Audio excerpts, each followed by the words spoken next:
Oi boys, welcome back to another video on the channel, another round number 6 to be exact. Before we take a look at what's on the cards, let's take a look at how we did in round 5. So with the head-to-heads, we ended up going 4 from 8, only the 2 margins and no try scorers.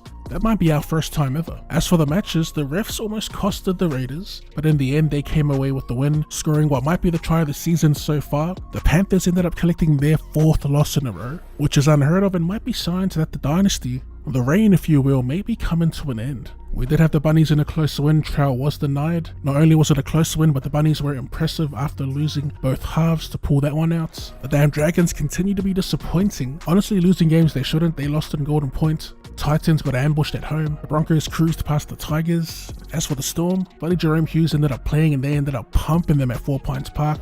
And in what we predicted would be an absolute grueler, the Dogs ended up beating the Knights 20 points to 0, undermanned. Those Bulldogs though, they are definitely the real deal this year and are the only team yet to lose a game. They got the bye this week as well, but yeah, let's take a look at these matches and make some picks.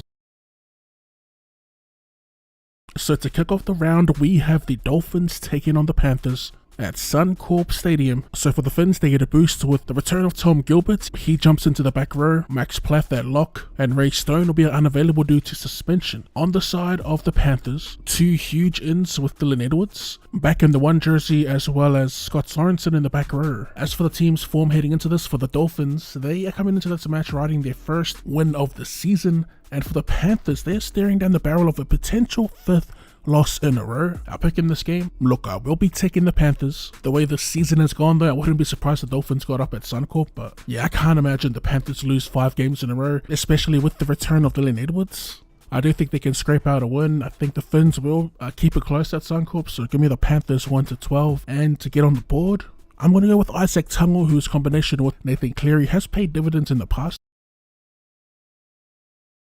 Game 2 takes us to Wynn Stadium where the Dragons host the Titans. Looking at the ins and outs, for the home side they've got the same 17 that fell to Parramatta last week, and for the Titans, they have a huge omission with no Tino Fa'asua-Maleaui. They do welcome winger Jojo Fifita back, so Sami moves into the centres for Beau Fermor. He goes back into the back row, and Fifita to the bench. They also welcome back Sam Burrows to hooker, and filling in for Tino at lock will be Chris Randall. In terms of their history, the Dragons have been a bit of a bogey side for the Titans, winning 20 of the 31 played, and in previous meetings they've been pumped by 13 plus points. Another stat against the Titans in this game is that they haven't won a game out of 6 played at Wynn Stadium. So I'll be on the Dragons 13 plus, and to score a try we are going to be on the center, left center, Val Holmes. In the main event for Friday, we have the regular Friday night merchants, the Broncos, hosting the Sydney Roosters. Looking at the ins and outs for the Bronx, there's one change. Brendan Piakura has been suspended for 2 matches, and coming in for him, they have Jaden Hunt. For the Chooks, they will be without Lindsay Collins as well as veteran number 7 Chad Townsend. So filling in for Collins in the front row, they have Nat Butcher. Victor Radley makes his return as well to 13. And the streets are saying that Mark Nawangani Tawase, who's currently the 18th man, will be starting on the wing for Dominic Young, but that remains to be seen. Looking at the head-to-head and the history here, both teams are locked at 25 wins apiece, and their form heading into this match, the Broncos a 3-game winning streak and the Roosters a 3-game losing streak. So my pick for this game, I'll be taking the Broncos, and I do think they can get a pretty cruisy win with no Collins in the front row, a new number 7, which I did fail to mention. For the Chooks, Hugo Savala, a rookie, I think will be the target for the Broncos attack. So for try scorers, I'm tossing up between Shibasaki and Goshevsky. I'm gonna go for the juice though and take Jack Goshevsky, and that's Broncos 13 plus.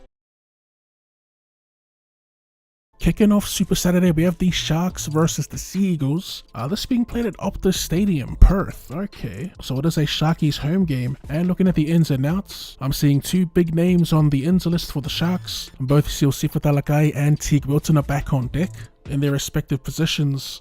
Billy Burns is the one to drop to reserves, and for Manly, on the outer list is Corey Waddell. They do welcome back Josh Aloiai to the front row. That pushes Torfafor Sipley back to the bench. So both teams coming into this game riding losses. The Sharkies are back to back, and my pick in this match, although the Manly Warringah Sea Eagles are somewhat of a bogey side for the Sharks in terms of overalls, they've won 24 of the 38 played. I will be backing the Sharkies to get over the line.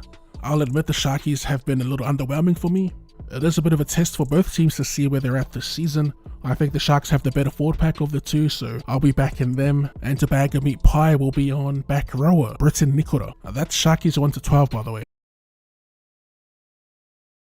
Alright, so we have a Perth doubleheader back at Optus Stadium for the Rabbitohs and the Cowboys. Looking at the ins and outs, there's a lot of names on that ins list, but not many pertaining to the actual 17. On the outs though, there's some huge omissions with no Cody Walker, no James Humphreys, and no Mikaele Ravalawa. So let's go back to those ins. The new halves pairing for the Bunnies will be Latrell Mitchell and Jaden Sullivan. Alex Johnston makes his way back to the left wing, and new recruit Ewan Aiken will make his debut for the Bunnies. He'll be filling in for Trell at left centre. And for the Cowboys, they welcome back co-captain Ruben Cotter. He gets the start at lock. McIntyre to the bench, and Harrison Edwards the one to fall out of the 17. This is actually a pretty tough game to predict. Even though the Bunnies will be without their regular halves, I do think they're a sniff, but I'm not confident enough to pick them.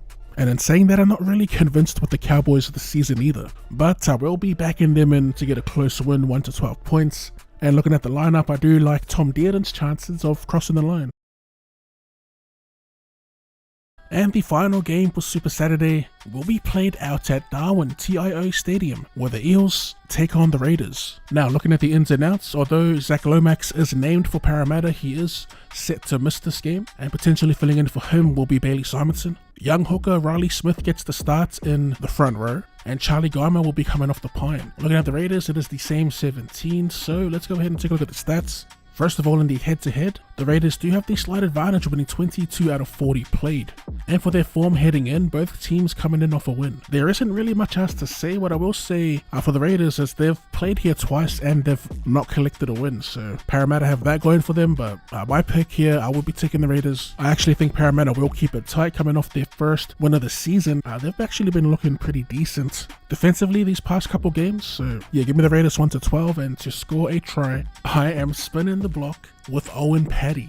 Yet to score. He only gets like 20 minutes a game, so it is a bit of a toughie, but what I will say, he's been in and around the mix these last few weeks. Kicking off the Sunday session, we head over to Amy Park, where the Storm host the Warriors. And looking at the changes, for the Storm they have the same 17, and for the Warriors, Rocco Berry makes his return back to the centres, pushing Adam Pompey to the wing and Gossi to reserves. Now, looking at the lineup, the head-to-head in general, the stats, you want to talk about a bogey team, the Melbourne Storm are exactly that for the Warriors. In fact, the Warriors haven't beaten the Storm since 2015. The Storm are on a 16-game win streak against the Warriors. Kind of insane. The Warriors did get close last year, the closest they've been in years. So it's a pretty straightforward pick for mine. Give me the Melbourne Storm. And to bag a meat pie, we are going to go with Elias Sagato. And to close out the round, we have the Knights hosting the Tigers at McDonald Jones Stadium. Looking at the ins and outs, there's a lot happening for the Knights. They'll be without Adam Elliott, Jack Cogger, Jack Hetherington, Jacob Saifiti, and James Schiller. So first of all, the changes in the back line. We have Kyle McCarthy on the wing getting a second NRL game, and Phoenix Crossland joins Fletcher Sharp in the halves. The forward pack, Brody Jones joins the front row, Kai Pierce-Paul makes his way back into the side, starting in the back row, and a couple debutants with twin of Leo, Tyrone Thompson, in jersey 15 and Matty Arthur in jersey 14. For the Tigers, Jerome Luai makes his way back into the halves, Latu Fa'inu drops out, and they also welcome back Jarrell Skelton and Samuela Fa'inu. I want to keep it short and sweet here, both teams coming into this match riding back-to-back losses. I'm actually going to take the Tigers here for the upset. History will suggest that a Knights win will be on the cards, but I like the look of the Tigers. I think they have more points in them. I think defensively they've improved, and yeah, I've got them putting off an upset. To bag a meat pie will be on Lockie Galvin. And that about wraps up our tips and predictions for round number 6. As per, if you have any tips and predictions of your own, let us know in the comment section down below. Otherwise, we are going to call it there. As always, if you did enjoy the video, be sure to run straight to that like button. And for more rugby league related content, more content in general, go ahead and drop your boy a cheeky sub. Thanks for tuning in, and I'll see you later.